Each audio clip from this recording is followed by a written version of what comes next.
नमस्कार, आप देख रहे हैं सत्य हिंदी पर 9 बजे की बड़ी खबरें और मैं हूं आपके साथ कृति सिंह।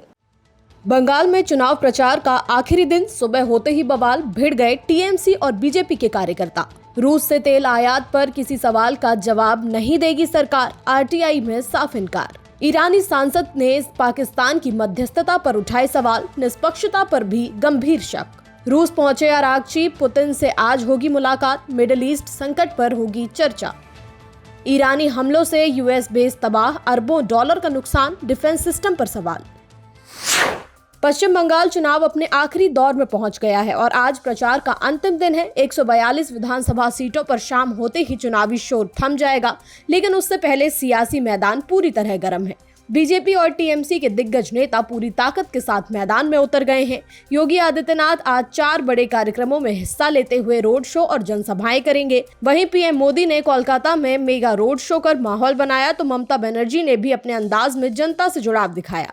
इस बीच बीजेपी नेताओं ने टीएमसी पर हमला बोला है, जबकि अभिषेक बनर्जी ने बीजेपी और चुनाव आयोग पर मिलीभगत के आरोप लगाकर सियासी पारा और बढ़ा दिया है। पश्चिम बंगाल में चुनाव प्रचार के आखिरी दिन की शुरुआत होते ही सियासी माहौल और गर्मा गया है। उत्तर 24 परगना के जगद्दल में बीजेपी और टीएमसी कार्यकर्ताओं के बीच हिंसक झड़प हो गई। आरोप है कि पत्थरबाजी के साथ साथ बमबारी और गोलीबारी भी हुई। इस दौरान सीआईएसएफ के एक जवान पवन सिंह को गोली लग गई, जिन्हें तुरंत अस्पताल में भर्ती कराया गया। बताया जा रहा है कि बीजेपी उम्मीदवार डॉक्टर राजेश कुमार एफआईआर दर्ज कराने पुलिस स्टेशन पहुंचे थे। उसी दौरान दोनों पक्षों में टकराव शुरू हो गया। बीजेपी ने टीएमसी कार्यकर्ताओं पर हमले करने का आरोप लगाया है, जबकि माहौल पहले से ही चुनावी हिंसा को लेकर तनावपूर्ण बना हुआ है। रूस से भारत के तेल आयात को लेकर मांगी गई कोई भी जानकारी पर सरकार ने साफ इनकार कर दिया है। पेट्रोलियम मंत्रालय के तहत आने वाली petroleum planning and analysis cell PPAC ने कहा है कि ये डेटा कमर्शियल और गोपनीय है, इसलिए आरटीआई के तहत साझा नहीं किया जा सकता। मामला तब सामने आया जब एक आवेदन में जून 2022 से जून 2025 के बीच रूस से आयात हुए कच्चे तेल का कंपनीवार ब्यौरा मांगा गया था, जिसमें अलग अलग कंपनियों के नाम शामिल थे। इस पर केंद्रीय सूचना आयोग ने भी सरकार के फैसले को सही ठहराया और कहा कि ऐसी जानकारी सार्वजनिक करने से देश के रणनीतिक और आर्थिक हितों पर असर पड़ सकता है, साथ ही दूसरे देशों के साथ रिश्तों पर भी असर पड़ने की आशंका है। आयोग ने साफ कहा कि ये जानकारी आरटीआई कानून की धारा 8(1)(a) और 8(1)(d) के तहत छूट के दायरे में आती है। भारत और न्यूजीलैंड के बीच आज एक बड़ा आर्थिक समझौता होने जा रहा है। न्यूजीलैंड के प्रधानमंत्री क्रिस्टोफर लक्सन ने ऐलान किया कि दोनों देशों के बीच फ्री ट्रेड एग्रीमेंट यानी एफटीए पर सोमवार रात साइन होंगे। लक्सन ने इसे पीढ़ियों में एक बार होने वाला समझौता बताया है, जो न्यूजीलैंड के एक्सपोर्टर्स के लिए भारत जैसे 1.4 अरब आबादी वाले बड़े बाजार के दरवाजे खोल देगा। उन्होंने कहा कि इससे खेती, फलों, वाइन और अन्य सेक्टर्स को बड़ा फायदा मिलेगा, रोजगार बढ़ेंगे और अर्थव्यवस्था मजबूत होगी। साथ ही ये डील न्यूजीलैंड को वैश्विक प्रतिस्पर्धा में और भी ज्यादा मजबूत बनाएगी। ईरान के एक सांसद ने पाकिस्तान की मध्यस्थता पर बड़ा सवाल खड़ा कर दिया है। इब्राहिम रजीजी ने साफ कहा कि पाकिस्तान भले ही दोस्त और पड़ोसी है, लेकिन वो निष्पक्ष मध्यस्थ नहीं बन सकता, क्योंकि उसका झुकाव अक्सर अमेरिका की तरफ रहता है। उन्होंने आरोप लगाया कि पाकिस्तान अमेरिका की आलोचना करने से बचता है और कई मुद्दों पर उसकी नाकामियों को खुलकर सामने नहीं लाता। इस बयान ने उस समय हलचल बढ़ा दी है जब ईरान के विदेश मंत्री अब्बास अरागची लगातार शांति वार्ता को आगे बढ़ाने में जुटे हुए हैं और हाल ही में दूसरी बार इस्लामाबाद पहुंचकर आसिम मुनीर और अन्य नेताओं से बातचीत भी कर चुके हैं। ईरान ने हॉर्मुज स्ट्रेट को लेकर बड़ा और सख्त संदेश दे दिया है। ईरानी संसद के नेशनल सिक्योरिटी कमेटी के प्रमुख इब्राहिम अजीजी ने कहा है कि अब मेहमान नवाजी का दौर खत्म हो चुका है और अब इस अहम समुद्री रास्ते से गुजरने वाले हर जहाज को टोल देना ही होगा। उन्होंने दावा किया कि हॉर्मुज स्ट्रेट अब ईरान की ताकत का बड़ा केंद्र बन चुका है। रिपोर्ट्स के मुताबिक बिना अनुमति गुजरने वाले कुछ जहाजों पर ईरानी बलों ने कार्रवाई भी की है। गौरतलब है कि दुनिया के करीब 20% तेल और गैस की सप्लाई इसी रास्ते से होती है। ऐसे में ईरान का ये कदम वैश्विक चिंता बढ़ा सकता है।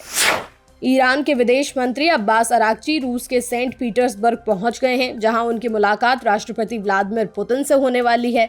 ईरानी सरकारी एजेंसी IRNA के मुताबिक अरागची की फ्लाइट का कॉल साइन मिनाब 168 रखा गया, जो 28 फरवरी को मिनाब शहर में एक स्कूल पर हुए अमेरिका इजराइल हमले में मारे गए बच्चों की याद में था। इस भावनात्मक संदेश के साथ अरागची का दौरा भी और अहम हो गया है। अब सबकी नजर इस बात पर है कि रूस और ईरान के बीच होने वाली ये बातचीत मिडिल ईस्ट के हालात को किस दिशा में ले जाती है। अमेरिकी राष्ट्रपति डोनाल्ड ट्रंप ने ईरान को लेकर कहा है कि अगर ईरान जंग खत्म करने के लिए बातचीत करना ही चाहता है तो फिर उसे खुद से अब अमेरिका से संपर्क करना होगा। फॉक्स न्यूज को दिए इंटरव्यू में ट्रंप ने तंज भरे अंदाज में कहा कि अगर उन्हें बात करनी है तो वो हमें कॉल कर सकते हैं, फोन मौजूद है और हमारे पास सुरक्षित लाइनें भी मौजूद हैं। ट्रंप ने यह भी दावा किया कि ये जंग बहुत जल्द खत्म हो जाएगी और इसमें अमेरिका ही जीत हासिल करेगा। हालांकि उन्होंने ये भी माना कि ईरान में कुछ लोग बातचीत के लिए तैयार और समझदार हैं, जबकि कुछ नहीं है। ट्रंप ने उम्मीद जताई कि ईरान समझदारी दिखाएगा और बातचीत का रास्ता चुनेगा जिससे इस टकराव का अंत हो सके। एनबीसी की रिपोर्ट के मुताबिक ईरान के हालिया हमलों से अमेरिका के कई सैन्य ठिकानों को पहले बताए गए आंकड़ों से कहीं ज्यादा नुकसान हुआ है। रिपोर्ट में दावा किया गया है कि पर्शियन गल्फ के कम से कम 7 देशों में मौजूद अमेरिकी base, warehouse, command centre, aircraft hangar, runway और रडार सिस्टम तक निशाने पर आ गए। यहां तक कि सैटेलाइट कम्युनिकेशन सिस्टम को कुछ सैन्य विमान भी क्षतिग्रस्त हो गए हैं।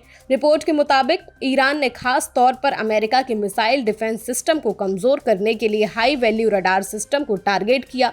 हैरानी की बात तो ये भी है कि ये सामने आया है कि एयर डिफेंस सिस्टम होने के बावजूद भी कई हमले उसे भेदने में सफल रहे। यहां तक कि ईरान के पुराने F-5 विमान के इस्तेमाल ने भी अमेरिकी सुरक्षा तैयारियों पर सवाल खड़े कर दिए हैं। हालांकि अमेरिकी रक्षा विभाग ने अब तक नुकसान की पूरी जानकारी सार्वजनिक नहीं की है।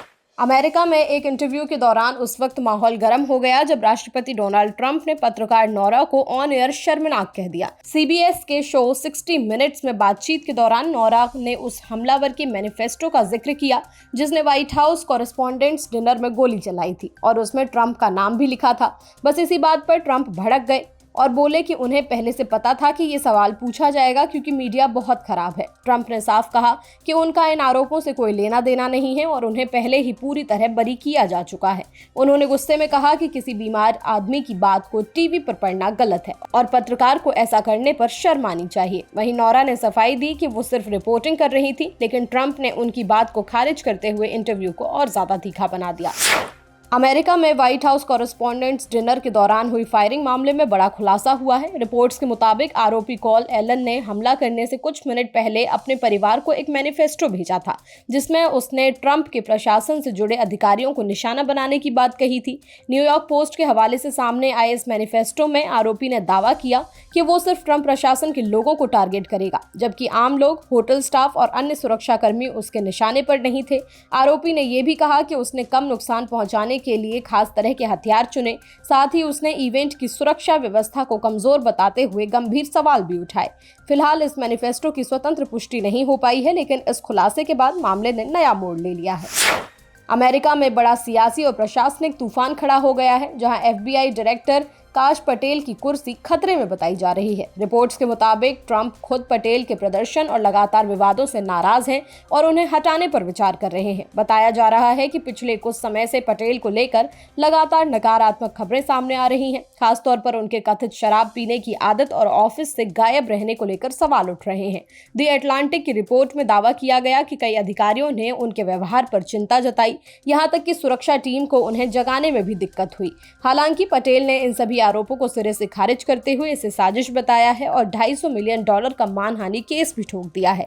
इस बीच व्हाइट हाउस ने आधिकारिक तौर पर पटेल का बचाव किया है, लेकिन अंदर खाने उनकी स्थिति कमजोर बताई जा रही है। पहले भी प्रशासन में कई बड़े बदलाव हो चुके हैं, जिससे ये संकेत मिल रहे हैं कि अब अगला नंबर पटेल का हो सकता है। फिलहाल के लिए इस बुलेटिन में सिर्फ इतना ही। 11 बजे फिर से हाजिर होंगे नई खबरों के साथ। तब तक के लिए देखते रहिए सत्य हिंदी। नमस्कार।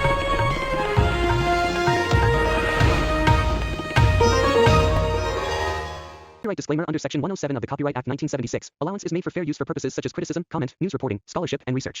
Fair use is a use permitted by copyright statute that might otherwise be infringing.